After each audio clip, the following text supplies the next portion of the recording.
नमस्कार, मैं हूं बिलाल मलिक और आप देख रहे हैं खबर मध्य प्रदेश। और खबर मध्य प्रदेश में सबसे पहले बात करेंगे अनूपपुर की। अनूपपुर में सभी समितियों के जरिए यहां पर धान खरीद की जा रही है और खरीदी के पश्चात कैंप में भंडारण कराया जा रहा है। लेकिन देखा जा रहा है कि सर्वेयर समितियों के जरिए खरीदे गए धान को बिना वजह ही रिजेक्ट और साथ ही अमानक कर दिया जा रहा है। और इसी कड़ी में यहाँ पर बरबसपुर कैंप में यहाँ पर जिला उपार्जन केंद्र के जरिए बनाई गई समिति के सामने धान खरीदी केंद्र जैतहरी भेजरी शिवनी के धान की जांच की गई। तो उपस्थित जांच समिति ने यहाँ पर तीनों समितियों की धान को पूरी तरह मानक और साथ ही सही बताया। द्वारा धान खरीदी जाती है, किसानों से हम कोई डायरेक्ट खरीदी नहीं करते हैं, है ना। धान का जो मापदंड है, जो भारत शासन द्वारा निर्धारित है, उस मापदंड से ज़्यादा आता है, इसलिए वो अमानक हो गई। लाल पीली दबी हुई धान आती है, 500 बोरी गाड़ी पे लदी रहती है। पार्ट का कोई प्रावधान नहीं है कैंसिल करने का। अगर आपकी 10 बोरी भी आई है तो गाड़ी पूरी रिजेक्शन में जाएगी। हम लोग किसानों से जो धान खरीद रहे हैं वहाँ पे अच्छे क्वालिटी के, फिर क्योंकि जो शासन के मानक स्तर है उसके हिसाब से हम लोग खरीद रहे हैं। और जब खरीदी केंद्र से भंडारण केंद्र जिले के लिए जाता है तो यहाँ पे जो QI है, उनका जो भी कर्मचारी है, वो सब धान को रिजेक्ट करते हैं।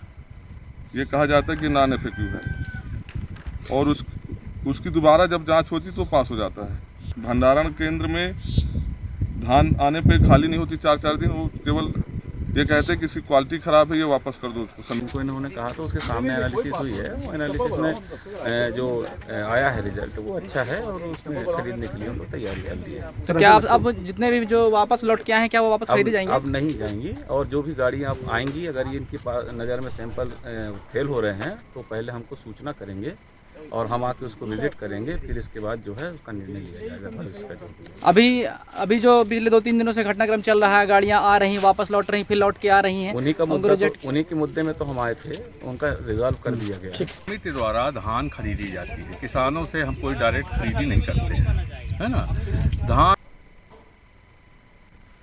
और भिंड में 2 दूध डेयरियों पर छापा मारकर कार्रवाई की गई है। और मामला उमरी थाना क्षेत्र के अकोड़ा गांव में दूध डेयरियों का है। बताया जा रहा है कि बड़ी मात्रा में यहां पर अमानक सामग्री बरामद, नकली दूध बनाने की सामग्री, कास्टिक सोडा, दूध पाउडर और केमिकल्स डालडा कई सामग्री बरामद की गई हैं। और साथ ही छापा मारकर कार्रवाई में 4000 लीटर नकली दूध और साथ ही 600 लीटर नकली अमानक घी भी यहाँ से बरामद किया गया। वहीं पुलिस अधीक्षक मनोज कुमार सिंह की यहाँ पर निशानदेही पर ही DSP हेडक्वार्टर मोतीलाल कुशवाहा की यहाँ पर जो है टीम ने कार्रवाई की है।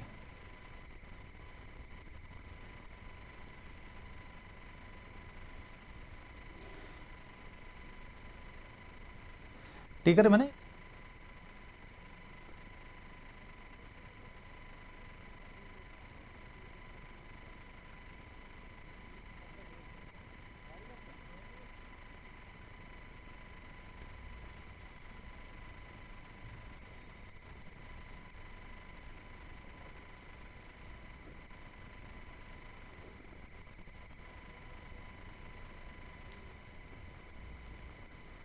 और भिंड में मंदिर के पीछे रखे ईंटों के ढेर में अचानक देर शाम विस्फोट होने से हड़कंप मच गया था, जिससे वहां पर निकल रहे एक युवक पप्पू श्रीवास घायल हो गया था। और मामला जिले के रौन थाना के अंतर्गत मछंड का बताया जा रहा है, जिसकी सूचना एक प्रेस नोट जारी कर रौन थाना प्रभारी कुशल सिंह भदौरिया ने जारी की है।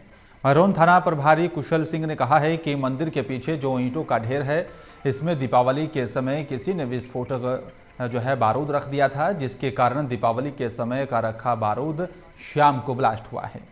और इसी दौरान यहां पर एक युवक घायल हुआ है। फिलहाल जो भी तथ्य निकलकर सामने आएंगे उसी के आधार पर आगे की कार्रवाई करने की बात कही है।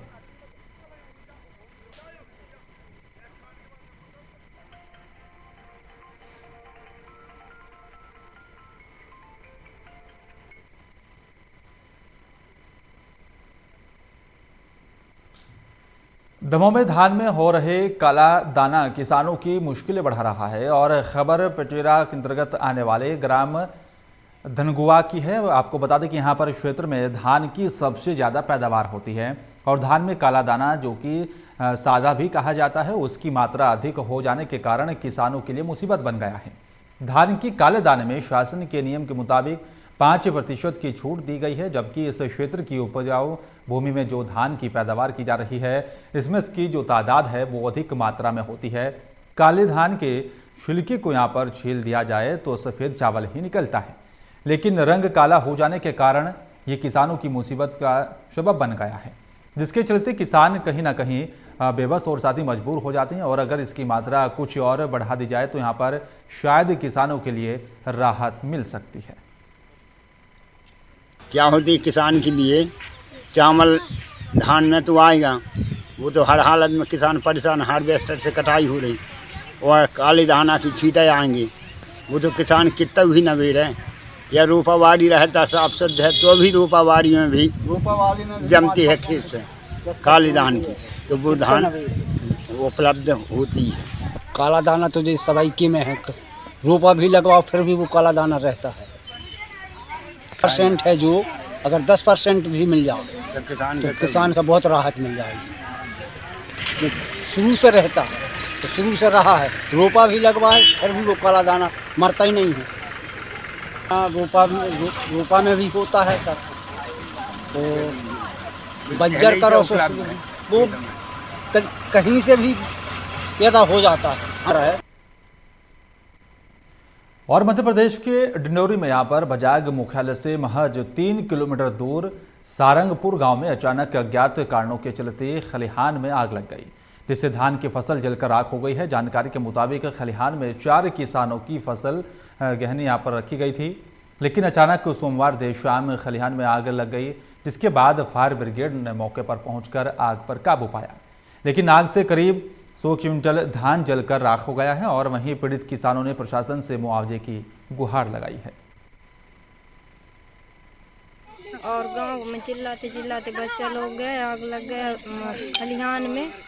आओ करके तो हम लोग सब बर्तन लेके आए तो बिताए, उसके बाद गाड़ी वाले के लिए फोन लगाए, पाया गाड़ी 6 बजे करीब आया तो सारे खलिहान पूरे खत्म हो चुके थे। कितने खरीद रहे हैं हम लोग? 4। और चलिए बात करेंगे ग्वालियर की। ग्वालियर में जीवाजी विश्वविद्यालय की चाणक्य अकादमी भवन का लोकार्पण यहाँ पर बताया जा रहा है कि विधि विधान से किया गया, और कार्यक्रम के मुख्य अतिथि के रूप में प्रदेश के उच्च शिक्षा मंत्री यहाँ पर मोहन यादव, विशिष्ट अतिथि सांसद विवेक नारायण शेजवलकर और मौजूद रहीं। और बता दें कि यहाँ पर भवन लगभग 7 करोड़ की लागत से बना है। 3 ब्लॉक्स की यहाँ पर इस इमारत में 16 हॉल, साथ ही 28 छोटे कमरे और साथ ही 17 स्ट्रिंग रूम यहाँ पर बनी। और इस भवन में 4 स्टेयर्स और 4 स्टोर हैं। लगभग 7 करोड़ की लागत से बना ये भवन करीब 6000 वर्ग फीट में निर्मित किया गया। और इस भवन में 4 ऑडिटोरियम हैं और जिन्हें क्लासेज सहित अन्य कार्यक्रमों के लिए इस्तेमाल किया जा सकता है।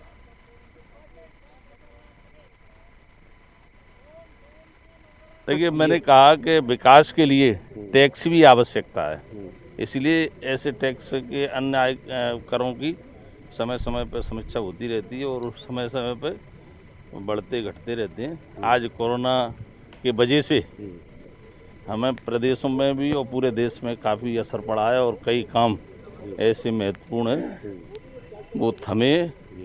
खुशी इस बात की है कि जिस प्रकार से टैक्स या कर्ज सरकारें लेती हैं उनके कहीं न कहीं काम करने की सरकार की इच्छा शक्ति रहती है, इसलिए ऐसे करों के माध्यम से प्रदेश की भलाई के लिए, प्रदेश की उन्नति और प्रगति के लिए।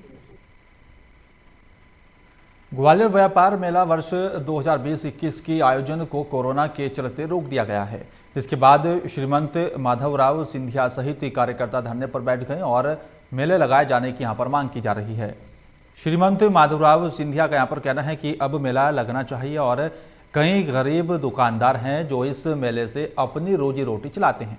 साथ ही कोरोना की यहाँ पर पूर्ण एहतियात के साथ ही आयोजित किए जाने की और साथ ही तत्काल तैयारी प्रारंभ की जाने के लिए व्यापारी मांग कर रहे हैं।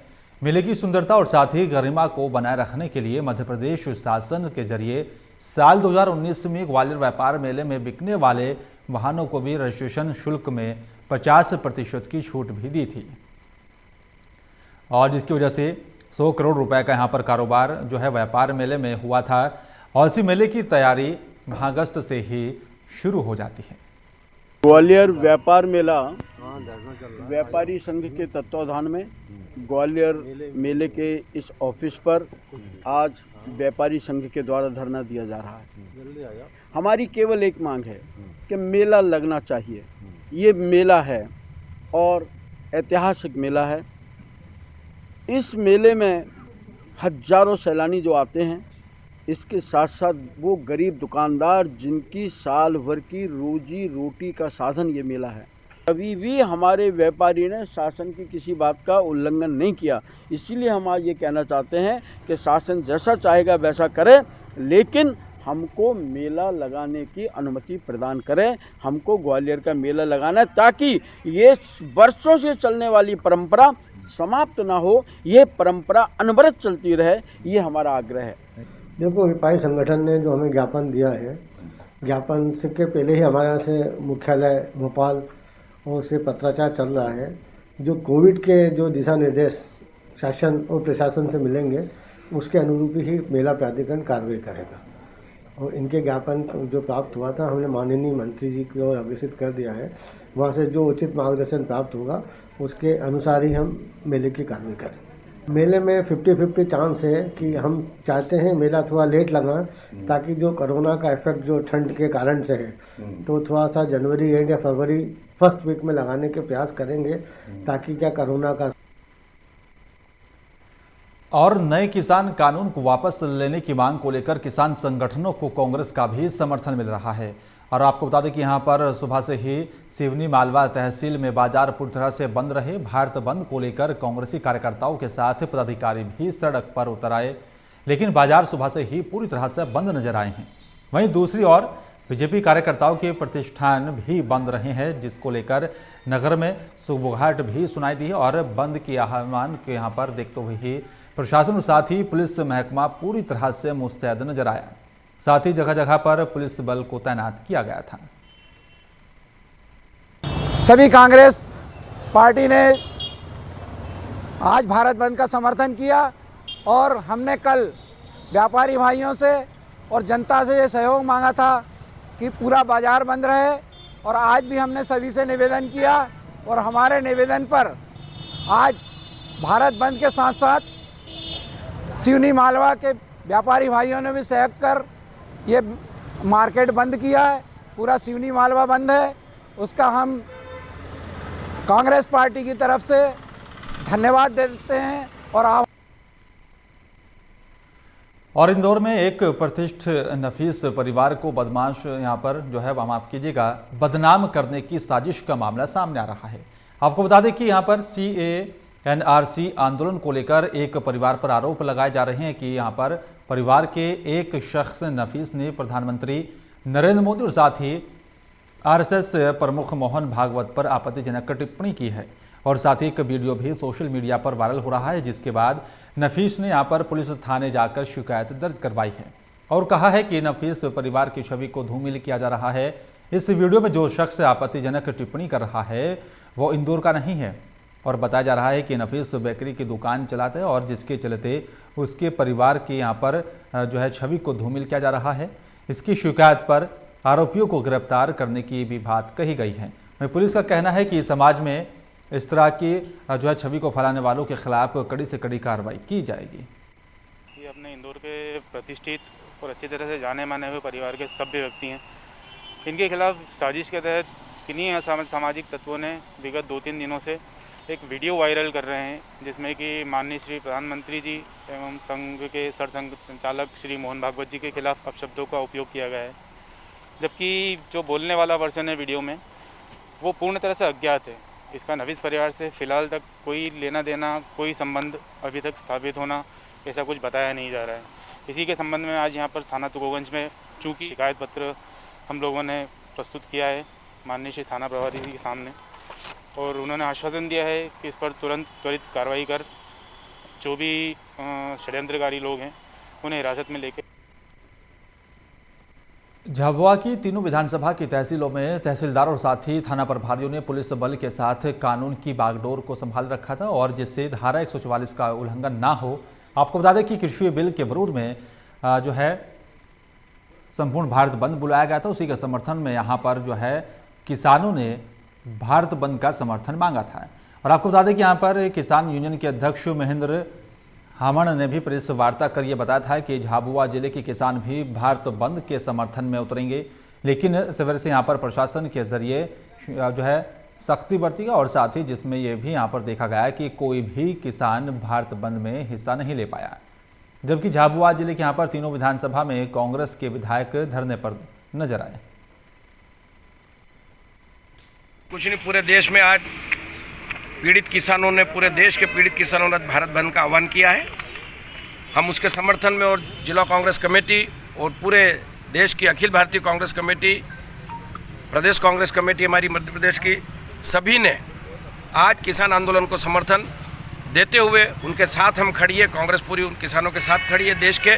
और जिस तरह से मोदी सरकार, भारतीय जनता पार्टी की केंद्र सरकार ने किसान विरोधी 3 कानून बनाए हैं और पूंजीवाद को बढ़ावा दे रहे हैं, किसानों की आय दुगुनी तो ठीक और जो कुछ है वो भी खत्म होने की कगार पे आ जाएगा ये कानून लागू होंगे तो।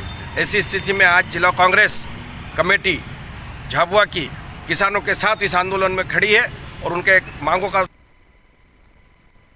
झाबुआ के भी आदिवासी इलाकों में भी अब कृषि कानून को वापस लेने की मांग उठने लगी है। आपको बता दें कि यहाँ पर देश में जो 18 से 19 दिन से लगातार आंदोलन चल रहा है, वही पहली बार झाबुआ जिले के किसान संगठनों में भी 8 दिसंबर को भारत बंद में शामिल हुए हैं। आपको बता दें कि एक प्रेस कॉन्फ्रेंस में यहाँ पर किसान संघ के अध्यक्ष ने सरकार पर आरोप लगाया है कि सरकार जब व्यापारियों का माल MSP से देश को दे सकती है तो हम किसानों का क्यों नहीं। किसान संघ के अध्यक्ष ने यह भी यहाँ पर आरोप लगाया है कि झाबुआ जिले में खुलेआम यूरिया खाद की भी कालाबाजारी हो रही है और किसानों को पर्याप्त मात्रा में खाद उपलब्ध नहीं हो पा रहा है।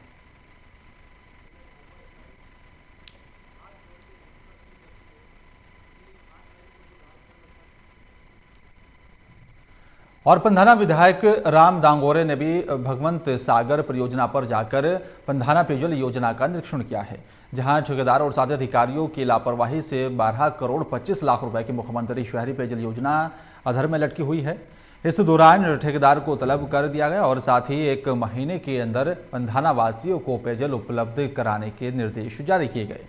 ठेकेदार के जरिए यहाँ पर अस्थायी रूप से व्यवस्था कर पंधाना की जनता को पानी उपलब्ध कराने के लिए रजामंदी भी दी गई। और वहीं विधायक राम दांगोरे ने यहाँ पर बताया कि बहुत ही कम समय में पंधाना की जनता को पीने का पानी उपलब्ध होगा। ये व्यवस्था अस्थायी रूप से की गई और इसके बाद में यहाँ पर संयुक्त परियोजना के बीचों बीच एक इंटरवेल स्थापित किया जाएगा, जिसके माध्यम से पंधाना की जनता को स्थायी रूप से पीने का पानी उपलब्ध होगा।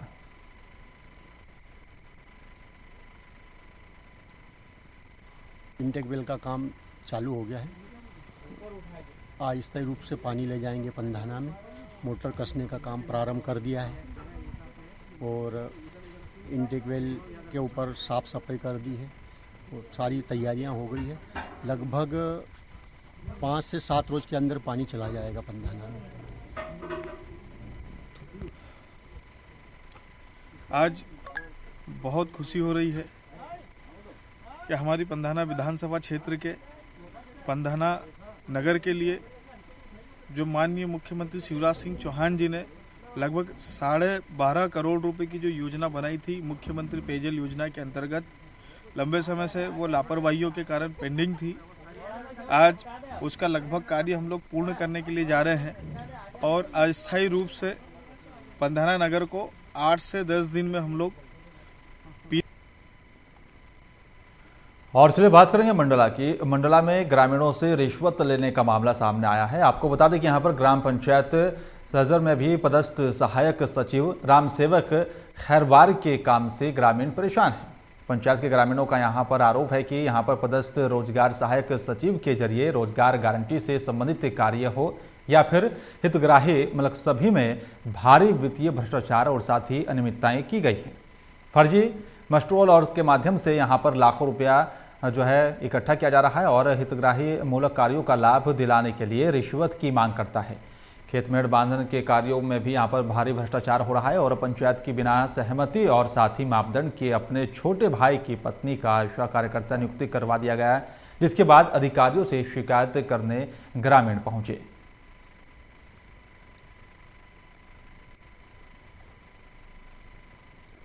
हम ग्राम पंचायत सहजर से इतने जनसंख्या में यहाँ पर जनपद पंचायत घुघरी में आए हैं, कारण कि हमारे यहाँ ग्राम पंचायत सहजर के रोजगार सहायक राम सेवक खैरवार के द्वारा भारी भ्रष्टाचार किया जा रहा है। हम लंबे समय से जिला कार्यालय, कलेक्टर कार्यालय मंडला और जिला पंचायत मंडला में भी आवेदन कर चुके हैं और मीडिया के माध्यम से जो है पेपर में भी ये चीज़ आया है, लेकिन जनपद स्तर से अभी तक कोई कार्रवाई नहीं हो पा रहा है। हम मांग कर रहे हैं कि उसको जल्दी से जल्दी मतलब उसके खिलाफ कोई कार्रवाई हो और वो पद से यहाँ से हट जाए। इसका अभी संज्ञान में मेरे आया है कि ये लोग ने शिकायत किया था और जो मुझे पता पड़ा है शिकायत शाखा से कि उसका वित्तीय प्रभार तो हटा दिया है और बाकी हमारे यहाँ सक्षम अधिकारी अभी 1 महीने से है नहीं और बीच में आए थे तो अभी फिर है नहीं। अब वो हमारे सक्षम अधिकारी आ जाएं जो नियंत्रणकर्ता अधिकारी हैं, वो उनके सामने पूरा प्रकरण रखेंगे और उसके बाद वो जो भी कार्रवाई होगी उससे इनको अवगत करा दिया जाएगा। हम ग्राम पंचायत सहजर से इतने शहडोल में जंगली जानवरों के आने से डर का माहौल बना हुआ है और अब आपको बता दें कि यहाँ पर घटना ब्योहारी वन क्षेत्र की है, जहाँ पर जो है आखेटपुर से लगे ग्राम बेओचरो में भी शाम घर से 11 साल के जो है बच्चा को जंगली जानवर उठाकर ले गया। वहीं ग्रामीणों ने बाघ के होने की भी आशंका जताई है और वहीं कई दिनों से इलाके में मूवमेंट की जानकारी भी मिल रही थी। साथ ही अब तक यहां पर जो है मासूम का पता नहीं चल पाया है, जिसके बाद स्थानीय लोगों ने वन विभाग को सूचना दी है और बताया जा रहा है कि ये क्षेत्रीय संजय गांधी टाइगर रिजर्व से लगा हुआ है।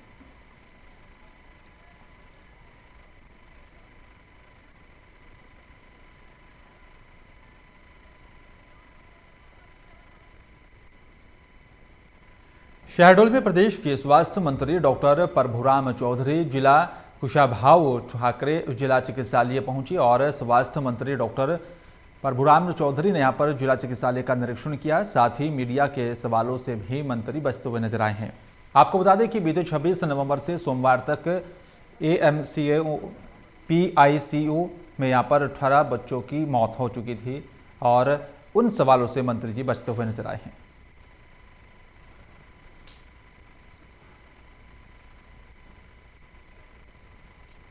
पूरी टीम हमारी पहले से काम कर रही है और मैं भोपाल से भी रिव्यू कर रहा हूँ और आज यहाँ भी आया हूँ, अभी जा रहा हूँ अस्पताल, समीक्षा करूँगा। फिर उसके 13 बच्चों की मौत का मामला जो था, 18 बच्चों को मौत, 5 बच्चों को मामला जो है मैं अभी समीक्षा फिर आपसे बात करता हूँ। अभी हम जिसके बाद में पूरी टीम हमारी पहले से काम कर रही है और मैं भोपाल से भी रिव्यू कर रहा हूँ और आज यहाँ भी आया हूँ, अभी जा रहा हूँ अस्पताल, समीक्षा करूंगा। फिर उसके 13 बच्चों की मौत का मामला जो था, 18 बच्चों को मौत, 5 बच्चों को मामला जो है मैं अभी समीक्षा फिर आपसे बात करता हूँ। अभी हम जिसके बाद में पूरी टीम हमारी।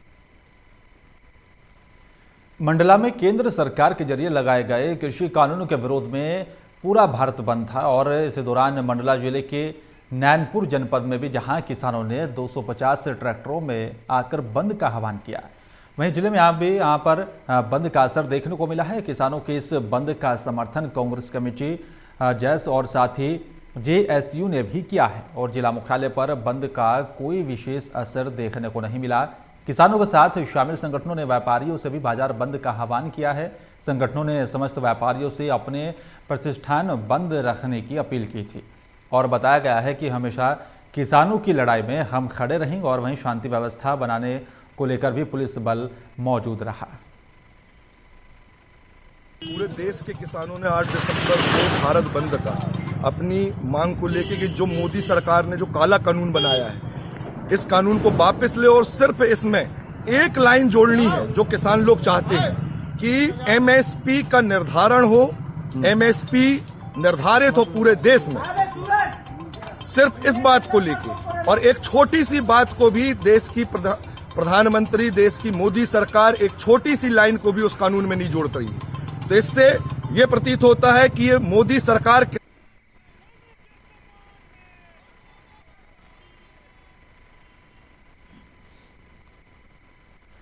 और चलिए बात करेंगे रायसेन की। रायसेन में किसानों के भारत बंद का व्यापक असर देखने को मिला है, जहां व्यापारियों ने अपने दुकानों को बंद रखकर किसानों के यहां पर जमकर उनका समर्थन किया और चाय पान की दुकानों से लेकर सभी दुकान बंद नजर आई।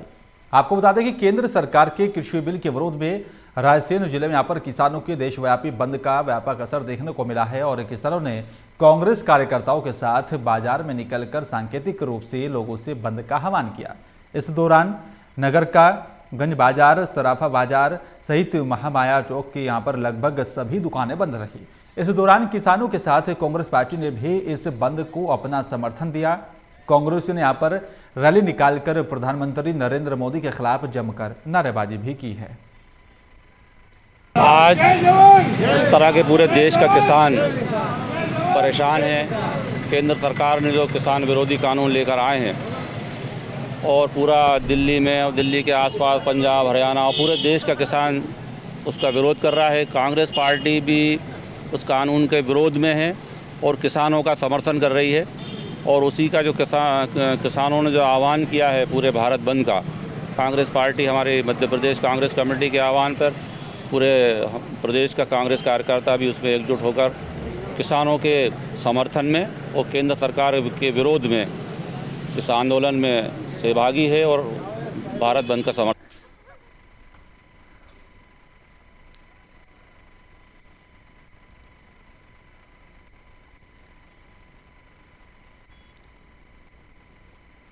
शाजापुर जिले के मोहन बड़ोदिया में एक अस्पताल में प्रसूता की लापरवाही के चलते मौत हो गई है। आपको बता दें कि महिला की यहां पर नॉर्मल डिलीवरी मोहन बड़ोदिया के अस्पताल में हुई थी, लेकिन ठीक से देखरेख नहीं होने के कारण महिला की तबीयत खराब हो गई और जब परिजनों ने डॉक्टरों को इस बात की सूचना दी तो डॉक्टरों ने महिला को शाजापुर ले जाने के लिए कहा और बताया जा रहा है कि शाजापुर के लिए 108 गाड़ी का घंटों तक इंतजार किया गया, लेकिन 108 नहीं आई, जिसके बाद परिजन निजी वाहन से महिला को शाजापुर के लिए लेकर निकले और लेकिन महिला ने रास्ते में ही दम तोड़ दिया। इस मामले में परिजनों ने कार्रवाई करने की मांग की है।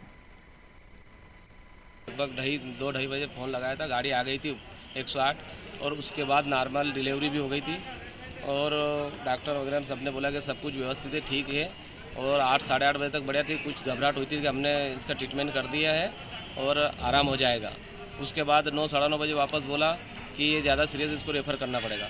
फिर हमने 108 पे बार फ़ोन लगाया सर, पर उपलब्ध नहीं हो पाई। मैंने फिर फ़ोन लगाया तीसरी बार तो उन्होंने बोला वो एम्बुलेंस वाले के नंबर उन्होंने दिए थे ड्राइवर के, वहीं से 108 पे लगाया, उसी पे बात हुई। जो नंबर उनके ड्राइवर के दिया था उस पर तो फ़ोन नहीं लग पा रहा था, तो उन्होंने बोला कि मैं रेलवे क्रॉसिंग का आया हूँ यार, अभी ट्रेन आ गई तो यहाँ फ़ोन आ जाऊँगा।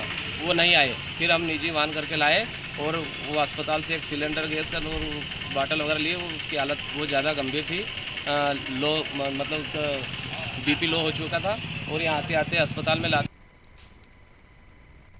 मध्य प्रदेश के शाजापुर में कांग्रेस की तरफ से 8 दिसंबर को भारत बंद का आह्वान किया गया था, लेकिन शाजापुर के बाजार रोज की तरह खुले नजर आए हैं और बाजार में भीड़ भाड़ भी देखने को मिली है। इस बात से अंदाजा लगाया जा सकता है कि कांग्रेस की तरफ से किसानों के समर्थन में भारत बंद का जो आह्वान किया गया था उसका शाजापुर में कोई असर दिखाई नहीं दिया है।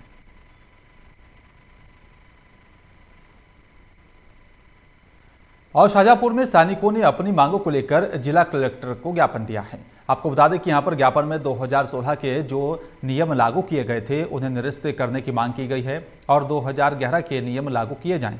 वहीं नगर सैनिकों के यहां पर नियमित किया जाने की भी उन्होंने मांग की और साथ ही सैनिकों ने यहां पर चेतावनी देते हुए कहा है कि अगर हमारी मांगे जल्द ही पूरी नहीं होती हैं तो नगर सैनिक उग्र आंदोलन करेगा। वहीं ज्ञापन देने के दौरान बड़ी संख्या में होमगार्ड सैनिक भी मौजूद रहे। हमने श्रीमान कलेक्टर महोदय को इस बात का ज्ञापन दिया है कि जो होमगार्ड का 2016 का नियम बना था उसको समाप्त किया जाए। उस नियम के अनुसार क्या है कि हमारे बड़े अधिकारी हमारी किट जमा कर लेते हैं, जबकि ये सन 2011 से तो 20 तक अभी तक किसी का किट जमा नहीं हुआ था। लेकिन बीच में कांग्रेस प्रशासन आई, उस टाइम ये नियम फिर लागू कर रहे थे, लेकिन अभी वर्तमान जो सीएम साहब है इनने कोविड को देखते हुए उसे रोक दिया था। लेकिन अब फिर ये नियम वापस चालू हो गए हैं और 1 तारीख से हमारे होमगार्ड के 3000 जवान बेघर हो गए हैं। अभी तो हमने ज्ञापन दिया है, निवेदन करा है सीएम साहब से, डीजी साहब से। अगर ऐसा नहीं हुआ तो हम फिर एक उग्र आंदोलन जरूर करें। मध्य प्रदेश के सिरोंज में विभिन्न मांगों को लेकर किसान संगठनों ने यहाँ पर जो है वो नजर आए हैं और सिरोंज के बाजार भी खुले हुए हैं। रोज की तरह ही यहाँ पर चहल पहल देखी गई है, लेकिन जिस तरह से किसान संगठनों ने भारत बंद का आह्वान किया था उसका सिरोंज में कोई असर देखने को नहीं मिला। लेकिन बड़ी बात देखने में यहाँ पर ये आई है कि सिरोंज में यहाँ पर कृषि मंडी प्रांगण में यहाँ पर किसान अपनी उपज लेकर नहीं आए। इस बारे में किसान नेता सुरेंद्र रघुवंशी ने यहाँ पर बात की तो उनका साफ तौर पर कहना था कि व्यापारी वर्ग ने हमें सहयोग नहीं दिया, जबकि किसान चाहता है कि ये कानून वापस लिया जाए।